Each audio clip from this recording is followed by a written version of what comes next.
So, a little video for you today about some of the different nuances between what Fairbairn went and did in his training of World War II combatives over in Canada and America, and what Eric Anthony Sykes decided to stay behind and teach in his training of Commandos, Home Guard, and the Special Operations Executive, the British version of the OSS, or rather the OSS is the American version of the SOE.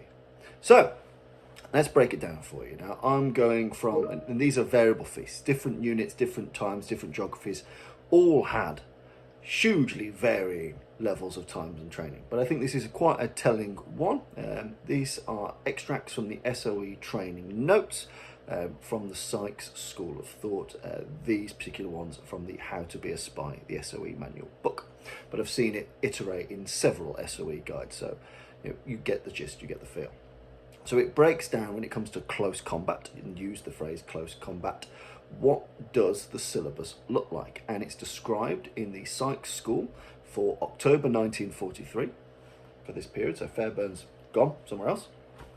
What does it look like? Well, it's taught over 6 periods, and often those periods are around 45 minutes. So not huge amounts of time, although again, this does vary.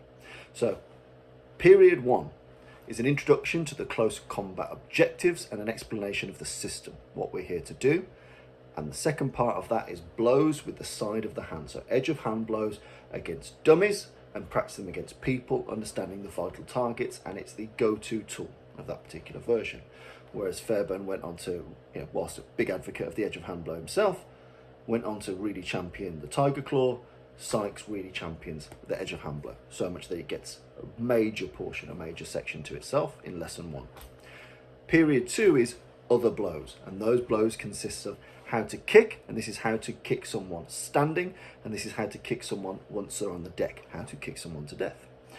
Boxing blows, so how to use the tool of boxing, and the SOE guide explains that you will have many people training with you that will already be good at or understand or at least tried boxing, so it's important to maintain that skill, and there are many ways in which you can do that.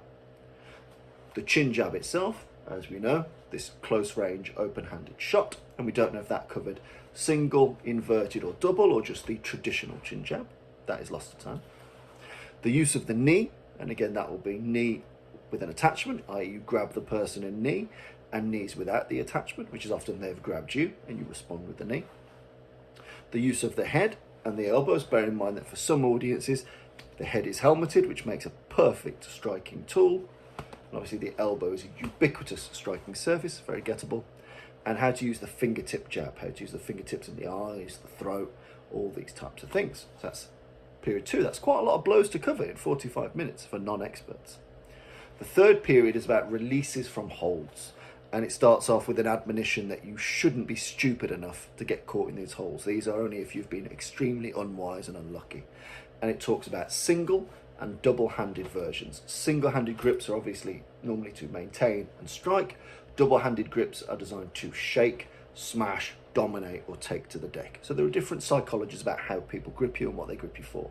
But they talk about release holds from the wrist. And like I said, this is 1 wrist or 2 wrists.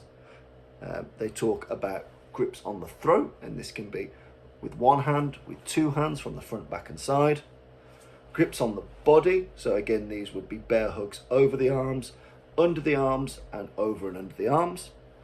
And what to do once you've released those grips. So how do I get out of a wrist grip? How do I get out of a throat grip? How do I get out of a body grip? And how do I then immediately go into counter offense?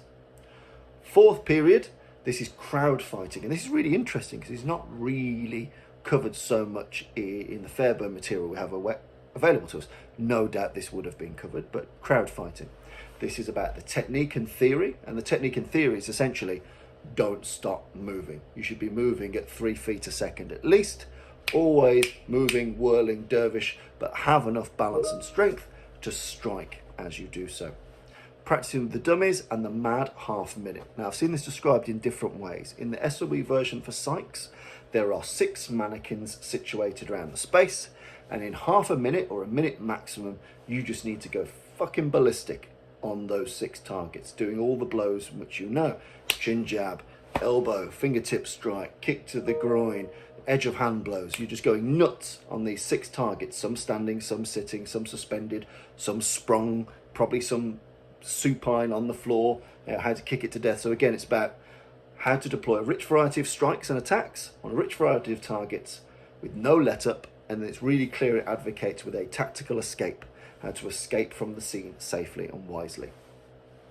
The fifth period is knife fighting, and that means the dummies then change to being straw dummies, so you can penetrate with the knife. And it talks about how to draw the knife, use the knife for dealing with sentries. That's its main focus area, sentry elimination. Whereas Fairbairn, in his videos, he goes on to talk about knife as a head-to-head fighting tool as well as a sentry elimination tool.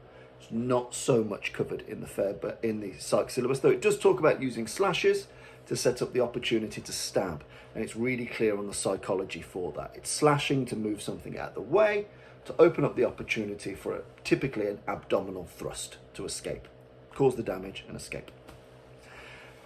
Period 6 and the final session is special occasions. Now, I like how they frame that, special occasions. So this is killing a sentry, and this is killing a sentry if you've got a knife.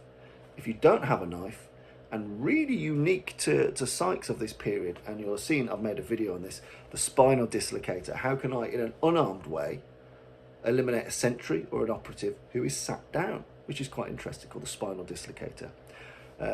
So those are your 6 sessions. So your 6 sessions, 45 minutes a pop. No doubt you'll practice these and drill them into other things that you're doing during your training, say at a special training centre.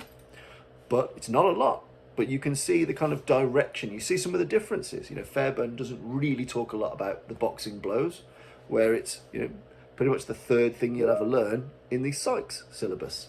Techniques like the spinal dislocator aren't really covered in Fairbairn's work, although there are variants of things like that. You've got the backbreaker, and we see in the videos iterations of things like it, but it's interesting to see how those split out.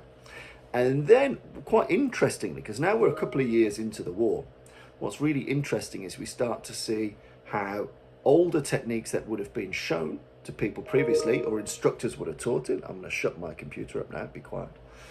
Other things that people might have been practicing, teaching, learning, or espousing. He talks about how to encourage students to not do them anymore. So I'll bring up the little list on my computer here for you. So he talks about things that should not be taught, such as he talks about don't bother with the bent arm hold, so the usual hammerlock technique, wrist and elbow hold, so straight arm bar, thumb and elbow hold, so the jiu-jitsu style come along thumb lock, the head hold by itself. Now, actually, I'll take a step back. One of the interesting things and differences about the Sykes method of sentry removal if you're unarmed is that it's not a Japanese strangle like we see in the Fairbairn materials. It's actually essentially a head hold lock, where you drop to the floor and you essentially end up what's known as a bulldog choke. So this is where you've got the head and neck locked in, you sit down with your legs in front of you, and you lean back and snap up on that neck. So sometimes it can be a strangle, sometimes it's a choke, sometimes it's a crank or a dislocation. It can cause a variety of amounts of trauma, but it's interesting because their version, you do hit the deck. You hit them really hard around the head, get them in the headlock, sit down with your legs in front of you and in front of them, and apply pressure. So his version of the unarmed sentry elimination is different. Sykes also talks about what to happen if the opponent's got kit on. So if they've got too much gear and kit and bandoliers and bottles and all sorts of shovels and all sorts of shit, if you can't get the immediate sentry elimination with the knife in the kidney first, it's grab around the face, stab to the guts, around the body, and then apply the neck. So again, some learnings must have happened where the knife hadn't been able to achieve the kidney, and therefore the sentry has started to struggle, scream, shout, fight back. Obviously that's not great. So it talks about variants. Kidney, striking kidney, traditional, but also grip around the front of them, into the stomach, and then moving through where there's less likely to be material. Funnily enough, today it's the absolute opposite. You're far more likely today to have loads of gear and material and pouches and stuff on the front. But interesting, changing times, changing technologies and viewpoints. So he talks about don't do a head hold by itself. Don't do the Japanese strangle, because often with a German helmet, that might not be as effective as you would hope. Don't do the rock crusher, which is essentially a hard palm strike to the chest, because it's easy to miss and it's easy to hit bandoliers, pockets, other bits of lumps of metal that are going to just impede the success of that shot. Why waste that shot? Things like the grapevine, so how to secure a prisoner, kind of poo-poos that. Talks about the matchbox blow, which is advocated in Fairbairn's material. Sykes says you might not always have a matchbox, and whilst it can work, why not just do the same technique, bang, with your elbow? Fair enough, makes sense. And also Sykes has a dim view on the use of a baton or a kosh as a blunt instrument, because they feel it can be intercepted, it can be telegraphed. He's not a massive fan of those particular techniques, whereas Fairbairn is quite a big fan of blunt instruments and blunt training tools. So you can start to see where the differences are in place.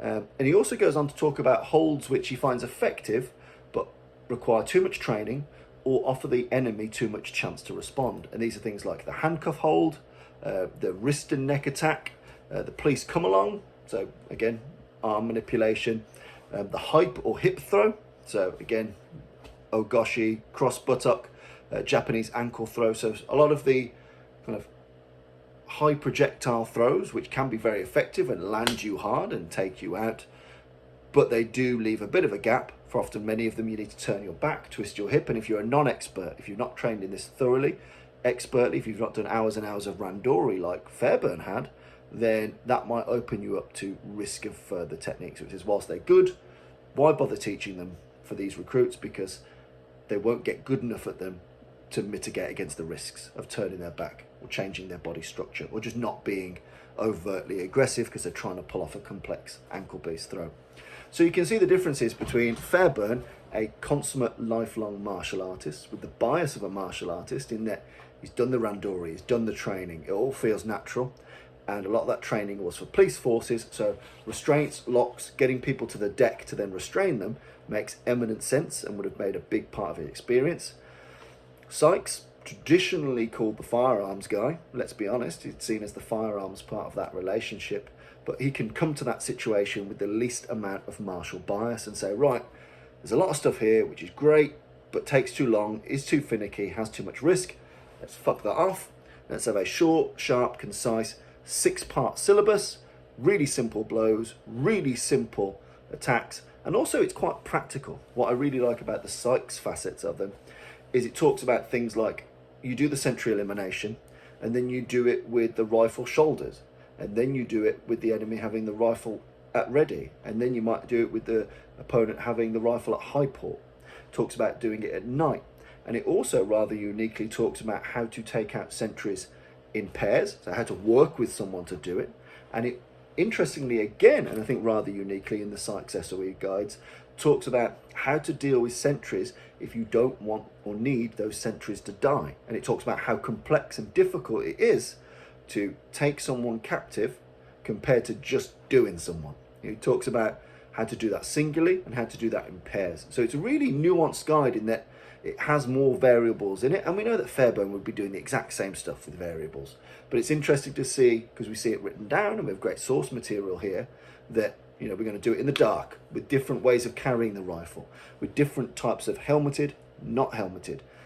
All these kind of things play out. So I really advise you take the time to read the guide, How to Be a Spy, and to look at the kind of Sykes' approach to the SOE training and how that compares to the material we have with Fairbairn. We have a lot more footage, we have a lot more film of Fairbairn, but the written guide as a curriculum, I'm a former teacher, I work in curricula, I think having a solid curricula is really important.